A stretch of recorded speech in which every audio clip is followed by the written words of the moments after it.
Isa po ang patay at isang kritikal sa pagsabog po sa isang maliit na gasolinahan sa Dipakulaw, Aurora.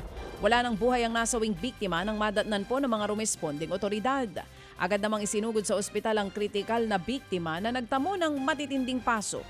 Inaalam naman kung anong sanhi ng pagsabog. Hindi pa natutukoy ang kabuuang halaga ng pinsala. Nauwi naman po sa pananaksak ang away ng magkasintahan sa Davao City. Hindi kutsilyo ang ginamit kundi hairpin, aray ko po. Naiwan pang nakabaon sa braso ng biktima ang dalawang metal hairpin. Ayon sa pulisya, nagkaroon ng lover's quarrel ang dalawa.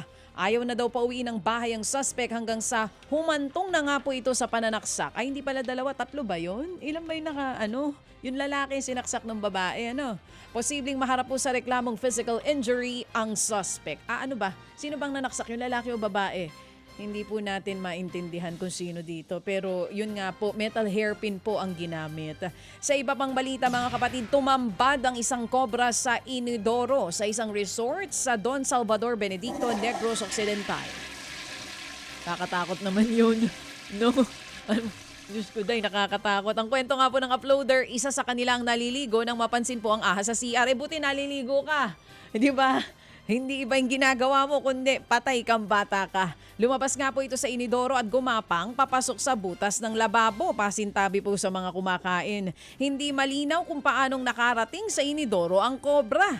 Bagamat nahuli na ito, kalaunan itinurn over po ito sa mga otoridad. Mga kapatid, patuloy po kayong tumutok sa 105.9 True FM para sa totoong balita, impormasyon, music and entertainment. Mag-subscribe sa aming YouTube channel at podcast at sundan nyo kami sa Facebook, Instagram, X at TikTok sa True Network PH. Bisitahin din po ang aming official website, truefm.ph. At panoorin din kami sa True TV Signal, Channel 19. Kami po ang 105.9 True FM. Laging true sa'yo, kapatid.